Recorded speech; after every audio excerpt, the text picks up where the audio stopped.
할렐루야, 기쁘고 좋은 아침입니다. 오늘 예수님의 큰 은혜가 여러분 가운데 함께 있기를 소망합니다. 오늘 우리가 말씀으로 하루를 시작하는 이 시간 얼마나 귀하고 축복된 시간인지 모릅니다. 우리의 힘이 나에게 있지 아니하고 예수님이 주시는 말씀에 있다. 그 사실 하나만으로도 오늘 우리가 든든하게 시작할 수 있습니다. 그 마음을 가지고 오늘 말씀 가운데 함께 들어가 보도록 하지요. 제가 기도하겠습니다. 사랑해 주님 감사합니다. 우리의 동력이 주의 말씀에 있습니다. 오늘 하루의 엔진이 하나님 은혜에 있습니다. 그리하여서 우리가 불안해하지 아니하고 두려워하지 아니하고 더 담대히 나아갈 수 있습니다. 그 말씀과 은혜 가운데 오늘 주님의 풍성한 은혜를 얻는 귀한 새벽 예배 되게 하여 주시옵소서. 예수님의 이름으로 기도드렸습니다. 아멘. 함께 말씀 보겠습니다. 열왕기상 1장 1절에서 14절 말씀 보겠습니다. 열왕기상 1장 1절에서 14절 말씀 제가 봉독하겠습니다. 다윗 왕이 나이가 많아 늙으니 이불을 덮어도 따뜻하지 아니한지라 그의 시종들이 왕께 아뢰되 우리 주 왕을 위하여 젊은 처녀 하나를 구하여 그로 왕을 받들어 모시게 하고 왕의 품에 누워 우리 주 왕으로 따뜻하시게 하리이다 하고 이스라엘 사방 영토 내에 아리따운 처녀를 구하던 중 수넴 여자 아비삭을 얻어 왕께 데려왔으니 이 처녀는 심히 아름다워 그가 왕을 받들어 시중들었으나 왕이 잠자리는 같이 하지 아니하였더라. 그때 학기세 아들 아도니아가 스스로 눕혀서 이르기를 내가 왕이 되리라 하고 자기를 위하여 병거와 기병과 호위병 50명을 준비하니 그는 압살롬 다음에 태어난 자요 용모가 심히 준수한 자라 그의 아버지가 내가 어찌하여 그리하였느냐고 하는 말로 한 번도 그를 섭섭하게 한 일이 없었더라. 아도니아가 수르야의 아들 요압과 제사장 아비아달과 모이하니 그들이 따르고 도우나 제사장 사독과 여호야다의 아들 분하냐와 선지자 나단과 시므이와 레이와 다윗의 용사들은 아도니아와 같이 하지 아니하였더라. 아도니아가 에느로겔 근방 소헬렛 바위 곁에서 양과 소와 살찐 송아지를 잡고 왕자 곧 자기의 모든 동생과 왕의 신하된 유다 모든 사람을 다 청하였으나 선지자 나단과 분하야와 용사들과 자기 동생 솔로몬은 청하지 아니하였더라. 나단이 솔로몬의 어머니 밧세바에게 말하여 이르되 학기세 아들 아도니아가 왕이 되었음을 듣지 못하였나이까 우리 주 다윗은 알지 못하시나이다. 이제 내게 당신의 생명과 당신의 아들 솔로몬의 생명을 구하여 계책을 말하도록 허락하소서. 당신은 다윗 왕 앞에 들어가서 아뢰기를 내 주 왕이여 전에 왕이 여종에게 맹세하여 이르시기를 내 아들 솔로몬이 반드시 나를 이어 왕이 되어 내 왕위에 앉으리라 하지 아니하셨나이까. 그런데 아도니아가 무슨 이유로 왕이 되었나이까 하소서. 당신이 거기서 왕과 말씀하실 때 나도 뒤이어 들어가서 당신의 말씀을 확증하리이다. 아멘. 네, 오늘은 사람 의지하지 말라라는 제목으로 하나님 말씀 증거하도록 하겠습니다. 다윗의 왕위 계승 문제가 생겼습니다. 거기에 뭔가 트러블이 생기고 있는 본문이 오늘 본문입니다. 우리도 이 땅 살면서 당대도 중요하지만 다음 세대의 리더십을 넘겨주는 거 이거 굉장히 중요한 문제입니다. 최근 10년 동안 한국 교회의 가장 큰 문제 중에 하나가 리더십 계승의 문제였습니다. 제대로 해결되지 못하고 아쉬운 적이 많았죠. 그래서 사실 큰 교회, 영향력 있는 교회가 계승해서 문제가 좀 많이 일어났고 또 좋은 모델이라 얘기를 하는 것도 사실은 문제투성인 것을 보게 됩니다. 무엇보다도 하나님의 은혜가 다음 세대로 넘어가는 거, 한 세대에서 다음 세대로 넘어가는 거 이것은 굉장히 중요한 것이고 이것을 잘 다루지 못하면 사사기와 같은 혼란이 오게 된다라는 것을 알 수 있습니다. 그래서 우리가 기도해야 돼요. 계승이 잘 이루어지게 하여 주시옵소서. 그렇다면 이 계승을 잘 이루는 방법은 무엇인가? 이미지로 생각하면 쉽게 알 수 있을 것 같습니다. 우리 달리기 릴레이 경기 하잖아요. 그럴 때 어떻게 합니까? 앞에 뛰던 사람이 열심히 뛰다가 갑자기 딱 멈춰선 다음에 네가 알아서 해 하고 다음 사람 넘겨주느냐? 그렇게 하면 절대 이길 수가 없겠죠. 릴레이다 그러면은 그 앞에 뛰던 사람이 조금 더 뛰죠. 죽을 힘을 다해 뛰다가 자기 선이 끝나지만 조금 더 뜁니다. 왜? 탄력을 받아서 다음 사람을 넘겨주기 위해서. 그러면 그 앞에 있는 사람도 출발선상에서는 벌써 이미 뛰어나가고 있죠. 왜? 탄력을 받고 자기도 받으려고. 그래서 이 탄력이 서로 죽지 않은 상태에서 최적의 타이밍, 그때 부드럽게 바톤이 넘어갈 때 최상의 계승이 된다라는 겁니다. 그러니까 달려오는 사람 또 달려가는 사람 둘 다 가속이 떨어지지 않고 나아가는 거, 이게 되게 중요한 거죠. 그런 의미에서 작은 것부터 연습되어지고 훈련되어져야 합니다. 뭐 예를 들면 캠프 개편이나 이런 부서가 바뀔 때 그때도 단절되지 않고 다음 세대에게 잘 넘겨줄 수 있는가, 이거보다 중요한 것은 없다고 생각합니다. 특별히 12월이 어떤 달이냐, 나의 자리에 대해서 고민하는 사람이 많아지는 달이 12월이에요. 나는 지금 어디에 서 있나, 어떻게 갈 것인가, 뭐 진로도 그렇고, 한마디로 그때 이 자리가 옮겨지고 또 내가 새로운 자리를 찾고 받을 때 그때 나의 자세는 어떻게 할 것인가. 오늘 다윗 왕의 계승 문제를 가지고 은혜의 말씀이 되는 시간이 되기를 바랍니다. 두 가지로 초점을 맞추겠습니다. 첫 번째는 이런 계승의 시대가 있고 자리가 옮겨지게 될 때 내가 반드시 붙들어야 될 게 무엇이냐, 사람을 붙잡지 말고 하나님을 붙잡아야 된다라는 거예요. 여러분, 사람이 불안하면 불안할수록 편법을 쓰게 되어 있습니다. 편법이 뭡니까? 사람 의지하는 거죠. 사람 의지하는 거예요. 그러나 여러분 잊지 마십시오. 사람은 변화되는 존재입니다. 변화되는 존재이기 때문에 언제나 무너지게 돼 있다라는 거예요. 그런데 어리석은 사람은 이 변화되는 사람, 결국엔 무너지는 이 사람이라는 존재를 믿는다라는 거죠. 다윗이 노약해졌습니다. 1절 한번 보시면, 다윗 왕이 나이가 많아 늙으니 이불을 덮어도 따뜻하지 아니한지라. 그러면 뭐 이불 2개 덮으면 될 거 아니냐? 그런데 그게 아니고 몸에 열기가 사라졌으니까 나이가 들었다, 그 얘기죠. 젊었을 때는 가만히 있어도 막 몸이 열기가 나오죠. 근데 이불을 덮어도 몸이 따뜻하지 않을 정도로 쇠약해졌다, 그 얘기입니다. 그리고 이 다윗의 아들들에 대해서 사무엘하 3장에 보면 면면이 나오는데, 사무엘하 3장 2절 보니까 다윗이 헤브론에서 아들들을 낳았을 때 맏아들은 암논이라. 암논 알죠? 그 압살롬의 동생, 다말 동생, 그 다말 건드렸다가 죽은 녀석. 이스라엘 여인 아히노함의 소생이요.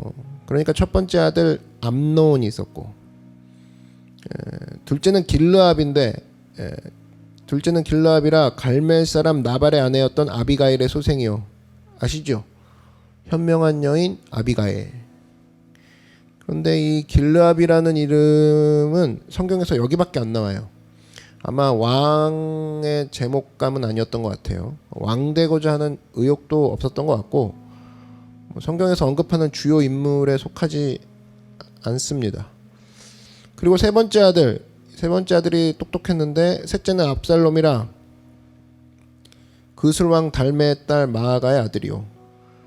그러니까 어머니가 그술왕 달메의 딸이래요. 그러니까 뭔가 왕족 집안인 거죠. 거기서 나온 능력 있는 아들이었고 잘생겼고, 그죠. 근데 우리 알고 있죠? 반역을 행하다가 죽었죠, 압살롬은. 그 다음에 넷째가 누구냐면, 넷째는 아도니아라, 핫깃의 아들이요. 그러니까 이 4명의 왕들을 쭉 살펴보면 암논은 뭐 죽었고, 둘째 길르압은 왕작감이 아니고, 셋째 압살롬은 죽었고, 그러니까 왕이 될 만한 사람은 딱 누구밖에 안 남았느냐? 아도니아, 이 넷째밖에 안 남았다라는 겁니다. 그러니까 하나 남아있는 상황에서 다윗이 지금 쇠약해졌잖아요.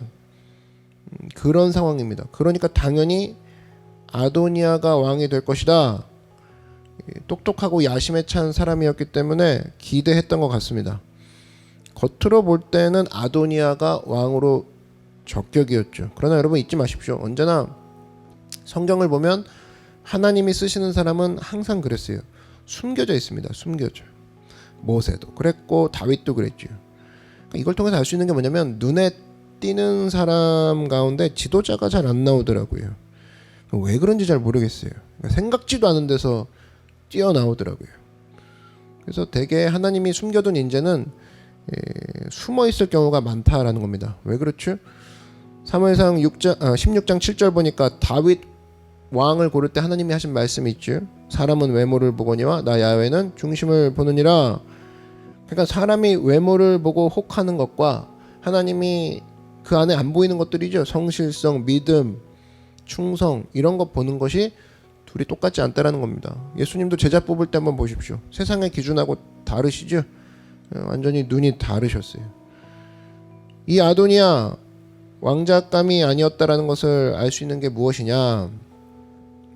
사실 뭐 이렇게 조건이 다 돼 있지 않았습니까? 그러면 기도하면서 기다려야 될 거 아니에요. 자기 때를.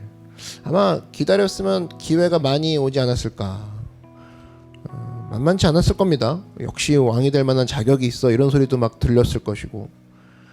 근데 문제는 항상 앞서가는 게 문제지. 우리 가운데 보면 삼류 인생의 특징이 있습니다.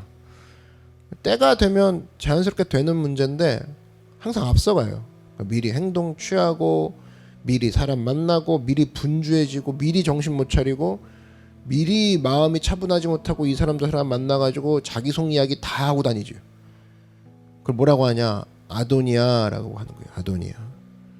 그래서 어디 식당 같은 데 한번 가보십시오. 맨날 하는 소리가 들려오는 소리가 야 내년에는 어떻게 될지 모르겠다. 내 자리가 위태로워 막 그죠? 그런 얘기 쭉 듣고 있다 보면 아 여기저기 아도니아구나 이렇게 생각하면 된다라는 거예요. 왜 그래요?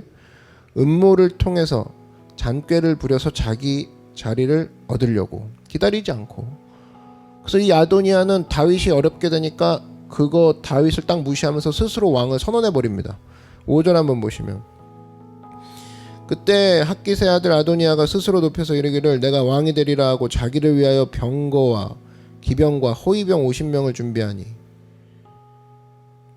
아니 50명 준비하고 왕이 되려고 해요. 이게 말이 안 되는 거죠. 이거 자체가.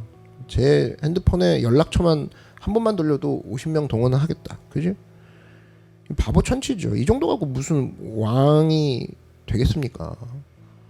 그때 핫깃의 아들 아도니아가 스스로 높여서 이기를 내가 왕이 되리라. 50명 됐고. 그지? 자기를 위하여 병거와 기병과 호위병 50명을 준비하니. 아이고. 그지? 6절 보니까 사람의 줄을 잡는 게 또 나옵니다. 그는 압살롬 다음에 태어난 자요 용모가 심히 준수한 자라. 압살롬 뭐 아까 설명했죠. 그러니까 이것만 봐도 알 수 있는 게 잘생겼다고 절대 믿을 게 못 된다라는 겁니다. 머리숱 많다고 압살롬 머리숱 많았죠. 그렇다고 하나님이 쓰시는 게 절대 아니다. 여기서 얼마나 큰 또 위로가 되는지. 그의 아버지가 네가 어찌하여 그리하였느냐고 하는 말로 한 번도 그를 섭섭하게 한 일이 없었더라. 그러니까 아버지가 어떻게 키운 거예요? 오냐 그죠? 그래서 어떻게 생각했느냐? 내가 이 판을 벌리면 아버지가 도와주겠지. 그렇게 생각했다라는 겁니다. 왕이 나밖에 더 있어? 대안이 없는 걸 될 거야. 뭐 이렇게 생각했다는 거예요. 문제는 뭐예요? 기도도 없었고 기다림도 없었다라는 거예요.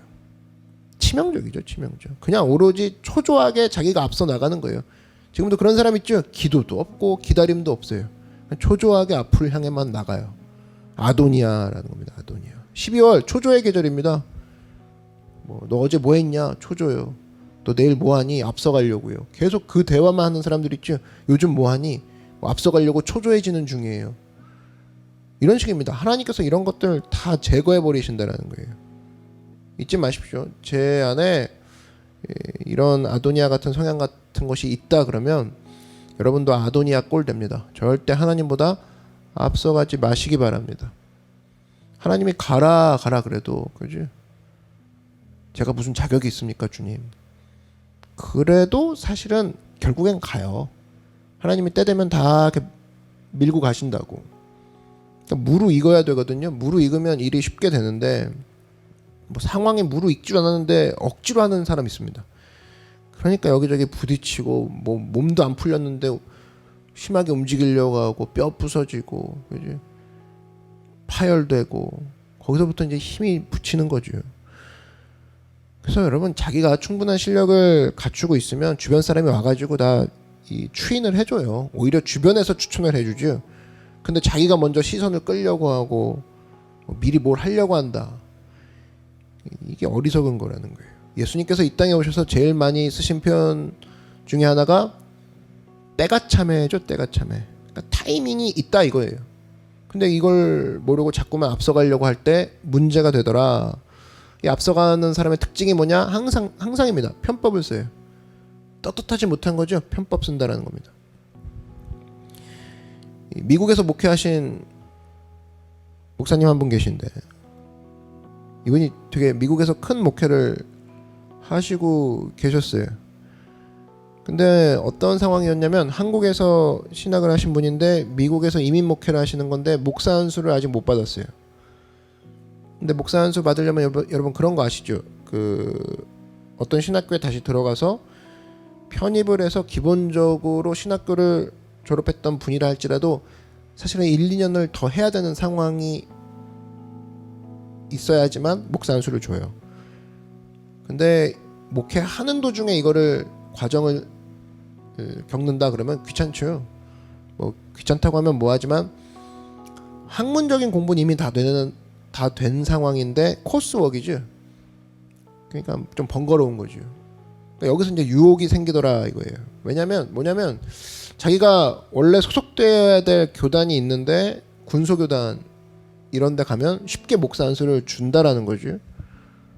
자기 이미 교회도 커져 있고 자기가 뭐 사역 열심히 안 하는 것도 아니고 그냥 저기 가가지고 쉽게 목사 안수를 받으면 되는 거 아닌가 그렇게 생각을 했대요. 근데 자기가 영적 아비처럼 모시는 목사님께 이 말씀을 드렸더니 딱 한마디 하시더라는 거예요. 남자는 자고로 구구하게 설명해야 할 이력을 가져서는 안 된다. 이렇게 얘기하더라는 겁니다. 자기가 생각해봤다라는 거예요. 미국 안에만 있는 어떤 군소교단에서 목사 안수를 만약에 받았어요. 그런 상황이 벌어졌어요. 그러면 사람들이 물을 거 아닙니까? 목사님 어디서 목사 안수 받으셨어요? 그러면 그 교단을 설명해야 될 거 아니에요. 그렇죠? 근데 잘 알려지지 않은 교단에서 목사 안수를 받았으니 설명이 이제 길어지기 시작하는 거죠. 내가 뭐 한국에서 어떤 신학교를 나왔는데 미국에 와서 뭐 이민교회에서 부흥이 됐는데 너무 교회가 탄력을 받아가지고 1년 동안 시간이 없었습니다. 그래서 여기 가서 했는데 이쪽에서는 거절당했고 이쪽에서는 아직 시간이 뭐 많이 없다 그래서 군소교단이라는 곳을 갔습니다. 뭐 이렇게만 설명해도 1, 2분이 걸리겠죠. 그렇게 설명하는 동안 사람들의 신뢰를 잃어가게 된다라는 겁니다. 그래서 적어도 이분 표현에 의하면 구구하게 설명할 이력을 가지지 마라. 그냥 저 어느 신학교 나왔습니다. 이렇게 간단하게 끝내야 되는 건데 한마디로 한 줄로 설명이 될 수 있는 인생이 되어야 된다. 그 얘기를 하시더라는 거예요. 그랬을 때 나중에 인생을 헤쳐나갈 때 장애가 없다. 상당히 중요한 일이라고 생각합니다. 무슨 얘기입니까? 편법으로 자꾸 하려고 하지 말고 정면 승부하라 이거예요. 떳떳하게 정면으로 돌파하라 이겁니다. 가야 될 길 가라 이거예요.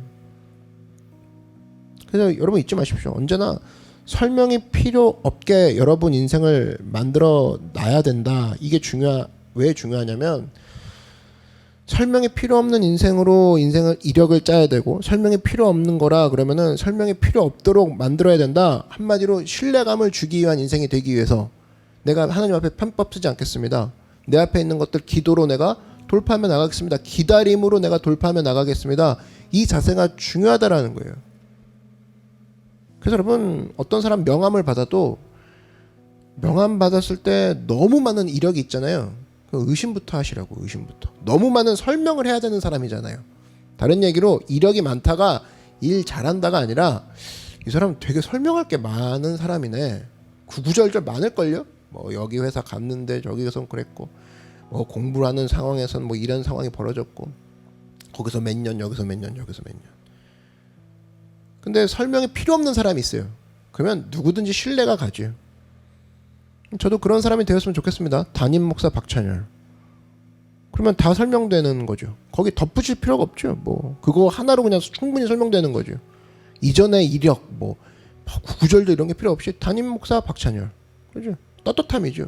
그런데 아도니아는 그런 떳떳함이 없었다라는 겁니다. 설명해야 되고 복잡하게. 그래서 음모형이죠. 음모형. 7절 한번 보시면 아도니아가 스루야의 아들 요압과 제사장 아비아달과 모이하니 그들이 따르고 도우나. 모이하는 인생이죠. 음모형 아닙니까? 요압이 어떤 사람이에요? 당시 군대 장관이니까 지금식으로는 국방장관. 힘은 있는 사람이지만 기회주의자인 거 아시죠? 요압. 요압이 도와서 아도니아가 왕이 되었다고 합시다. 그럼 나중에 이 사람이 가만히 있을까요? 이권 차지하려고 하지. 요압이 왜 도왔겠습니까? 다윗 시대에도 떵떵거리면서 살았지만 다음 시대에도 내가 떵떵거리면서 살겠다. 사리사욕이 앞서 있는 사람이죠. 그러니까 문제가 있는 사람이죠. 요압이. 그 다음에 제사장 아비아달.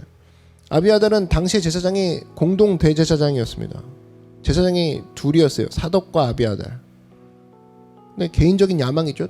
대제사장 둘이 있는 것보다는 나 혼자 있는 게 낫겠다. 사독 제거해 버려야겠다. 그런 사심에 의해서 아도니아에게로 가게 됩니다. 아도니아는 쉽게 생각한 거예요. 국방장관 요압이 있고 대제사장 아비아달이 나를 지지해주면 왕이 될 줄 알았어요.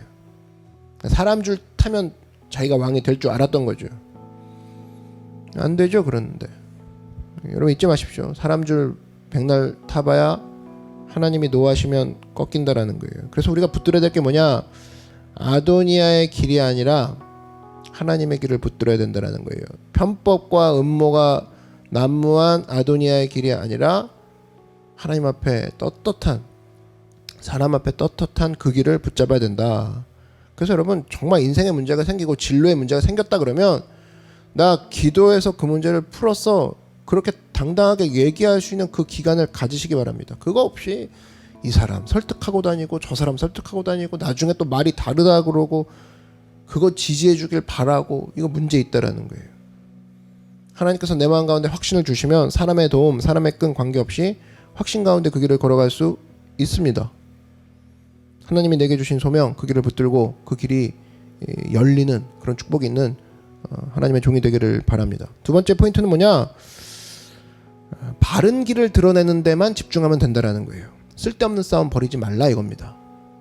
한마디로 무엇을 향해 싸울 것인가 정확히 그 싸움의 판도를 알고 그 싸움에 집중하라 이겁니다. 지금 보니까 나단 선지자가 나오는데 아도니아랑 상대하지 않습니다. 아도니아랑 싸우면서 뭐예요? 지금 전체 판이 있죠. 전체 판에 있어서 가장 큰 핵심은 뭡니까? 그러니까 물론 하나님의 뜻이죠. 하나님의 뜻인데 하나님의 뜻이지만 하나님의 뜻을 축소한다 그러면은 다윗의 뜻이죠. 다윗의 뜻. 그 다음 왕이 누가 될 것인가? 아도니아가 설치고 있고 뭐 솔로몬이 뭐 들고 일어나고 그런다고 될 문제가 아니죠. 백성의 민심? 그것도 아니죠. 다음 왕이 누가 될 것인가? 이건 누가 키를 갖고 있는 거예요? 다윗이죠. 다윗이 어떤 의중을 갖고 있는가? 이것만 확인하면 되는 거죠. 근데 이 아도니아는 바보 천치가 맞는 게 아버지가 지금 무슨 의도를 갖고 있는지는 그것만 빼고 다 하고 있죠. 이게 바보라는 거예요. 그냥 요압 붙들면 되는 줄 알고 아비아달 붙들면 되는 줄 알고 아니죠. 제일 중요한 게 뭐예요? 다윗의 뜻. 이게 제일 중요한 거죠. 나단은 정확하게 가죠. 다윗한테 갑니다. 다윗 왕의 뜻을 확인하는 게 지금은 중요하다. 그러니까 우리도 보면 상황이 막 벌어지면 요압 가서 요압아 미안해, 아비아달 가고 아비아달 도와줘 이러고 있고 정말 모든 상황의 키를 잡고 있는 게 하나님이시다. 하나님한테만 안 가는 사람이 있어요. 그게 바로 아도니아라는 겁니다. 아도니아. 형세는 지금 보세요. 형세 자체는 스토리상 형세 자체는 아도니아 쪽으로 기울어져 있어요. 솔로몬은 굉장히 나이가 어렸고 다윗은 굉장히 늙었습니다. 상황이 안 좋았어요. 아도니아 쪽이라고. 근데 이 판세 중에도 핵심을 정확히 파악했죠. 나단은 다윗 왕의 의중이 제일 중요하다. 그래서 나단이 뭐라고 합니까? 생명 걸고 나가서 다윗의 뜻을 확보하고 붙들라. 확고히 붙들라. 11절 보십시오. 나단이 솔로몬의 어머니 바세바에게 말하여 이르되 핫기스의 아들 아도니아가 왕이 되었음을 듣지 못하였나이까 우리 주 다윗은 알지 못하시나이다. 다윗에게 알리라 이거죠. 다윗 왕의 마음을 잡아야 이 싸움 끝난다 이거죠. 정확히 핵심을 파악하고 있지. 그러니까 여기서 알 수 있는 게 뭐냐면 쓸데없는 싸움을 안 하고 정확한 뜻만 드러내면 문제는 끝난다 이겁니다. 여러분, 그래서 모든 문제와 모든 불안은 쓸데없는 싸움 벌이지 않고 정확히 그 싸움의 판도, 그 싸움의 키를 갖고 있는 그 사람에게 가야지만 끝나요. 그게 누구예요? 모든 상황의 키를 갖고 계신 분, 하나님이시죠.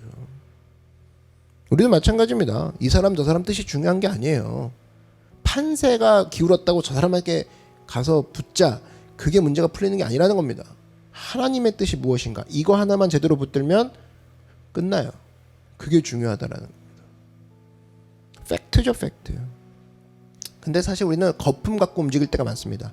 요압 거품, 아비아달 거품 아니라는 거예요. 하나님이라는 팩트, 그 팩트를 붙잡아야 된다는 겁니다. 교회도 마찬가지죠. 교회도 생명을 풀어놓기만 하면 되지, 말씀을 풀어놓기만 하면 된다는 거예요. 교회가 뭐 이 사람 저 사람 의견이 중요한가요? 아니죠. 하나님 말씀을 신실하게 선포하면, 말씀이 교회를 장악해버리면 그 말씀이 풀어놓아 다닌 그 말씀이 사람을 장악하고 상황을 장악해버리죠. 그거라고. 사실 교회 분쟁의 문제는 간단한 겁니다. 문제가 막 생길 때마다 여기 요압, 여기 아비아달, 거기서 가서 붙어가지고 파가 나뉠 게 아니라 하나님 말씀을 왕성하게 풀어놓으면 그 말씀이 사람들을 사로잡아서 상황들을 선하게 이끌어 나간다는 거예요. 하나 되게 만들어버린다는 겁니다. 그래서 이런 말이 있죠. 사자는 보호하는 게 아니다. 사자는 풀어놓으면 돼요. 사자를 보호할 게 뭐가 있어요? 사자를 풀어놓으면 그때 자기 스스로 사자는 자기가 지키죠. 사자 보호할 게 뭐가 있어요? 자기 스스로 지킬 수 없는 게 무슨 사자입니까? 말씀도 마찬가지예요. 우리가 말씀을 보호한다고요? 웃기지 마십시오. 말씀은 막 풀어놓으면 말씀이 사자가 돼서 말씀 자체의 권위가 우리를 이끌어가요. 그거라고. 그래서 말씀 자체는 스스로 증명하는 겁니다. 말씀이 선포되고 듣는 가운데 우리 마음에 불이 막 일어나고 문제가 해결되고, 그래서 말씀이 스스로를 자증한다 그러죠. 자기 스스로를 증명하게 되는 거죠. 그 내용은 뭐냐? 껍데기 붙들지 말고 핵심 붙들라. 오늘도 제일 중요한 게 뭐예요? 이 자리에서 제일 중요한 게 뭡니까? 하나님의 뜻이 무엇인가? 오늘 내가 물어야 될 게 그거예요. 하나님의 뜻이 무엇인가? 하나님, 제가 요압 쪽으로 붙을까요? 아비아 쪽으로 붙을까요? 그게 문제가 아니라는 겁니다. 하나님의 뜻이 무엇인가? 그걸 물어야죠. 오늘 이 자리에 이거 어떻게 합니까? 저거 어떻게 합니까? 그런 싸움 들고 나왔죠? 아니에요. 하나님의 뜻이 무엇인가? 이게 핵심이라고. 헛된 싸움 벌이지 말고 핵심을 붙드는 여러분 되기를 바랍니다. 어떤 부부 이야기가 하나 해드릴게요. 아내가 허리 아프대 가지고 파스 사다가 붙여줬어요. 남편이. 그 남편이 파스 붙여주면서 감탄했대요. 막 놀랬다는 거예요. 한마디 하면서, 야, 요즘에는 의학이 발달해서 파스가 냄새도 없네, 그리고 너무 얇다, 사용하기 참 편하다, 그러면서 아내한테 붙여줬다라는 겁니다. 근데 하룻밤 자고 난 다음에 아내가 그러더라는 거예요. 이상하게 파스 붙이면은 후끈거리고 막 시원하고 그래야 되는데 여전히 아프다라는 겁니다. 그리고 그 다음날 자기가 그 남편이 붙였다라는 파스를 떼면서 그러더라는 거예요. 아니, 파스를 붙여달랬지 기가 막혀가지고 밀착포만 붙여놓으면 어떡하냐고. 그러니 남편이 그러더라는 거예요. 어쩐지 냄새도 안 나고 너무 얇더라. 여러분, 파스 붙여야 돼요. 파스. 허리 아프면 파스 붙여야 된다고. 밀착포만 붙이면 뭐합니까? 우리가 지금 그러고 있어요. 모양만 파스예요. 얇다고 좋아하고 냄새 난다고 좋아하고. 그러나 중간에 그 파스 성분이 있는 파스를 진짜 붙여야 될 거 아니에요, 상처 부위에. 그죠? 교회도 마찬가지입니다. 밀착포만 있는 교회가 참 많아요. 말씀이 핵심이죠. 핵심인 말씀이 딱 붙여지면 아픈 곳이 후끈후끈 되고 시원해지고 치유가 되고 회복될 거 아닙니까? 그게 중요한 거죠. 말씀의 결론을 맺습니다. 사는 거 힘드시죠? 그 진로의 갈등이 있고 또 비전의 갈등이 있습니다. 절대로 놓치지 말 거, 사람 붙들면 망한다라는 거예요. 하나님 내게 인도해 주십시오. 하나님의 인도를 구합니다. 그러면 살 수 있다라는 겁니다. 아도니아 같은 어리석은 길 걷지 않기를 원합니다. 그리고 쓸데없는 싸움 벌이지 말고 말씀이 주는 거 간절히 붙들고 내게 주신 사명의 자리에서 충성스럽게 서 있고 그 안에서 생명이 넘쳐나게 만들고 은혜가 넘쳐나게 만들고, 그랬을 때 적은 사람이라도 사역에 불이 붙을 수 있다라는 거예요. 하나님이 그거 원하신다라는 겁니다. 오늘도 이 마음 가지고 주님 앞에서 기도하며 나아가는 여러분들에게 주의 이름으로 축원합니다. 이 시간 기도하겠습니다. 기도하실 때 하나님, 내가 사람에 연연하지 말고 생명에 초점 맞추는 사람 되게 하여 주시옵소서. 우리 주님의 이름 한번 부르고 다시 통성으로 기도하겠습니다. 주여, 사랑의 주님 감사합니다. 하나님, 우리 마음 가운데 함께 하셔서 사람에 연연하지 아니하고 하나님의 말씀 붙잡고 주님 앞에 걸어나가는 우리가 되게 하여 주시옵소서. 우리가 하나님 앞에 사명의 자리 충성스럽게 나아가기 원합니다. 쓸데없는 사람 버리지 말고.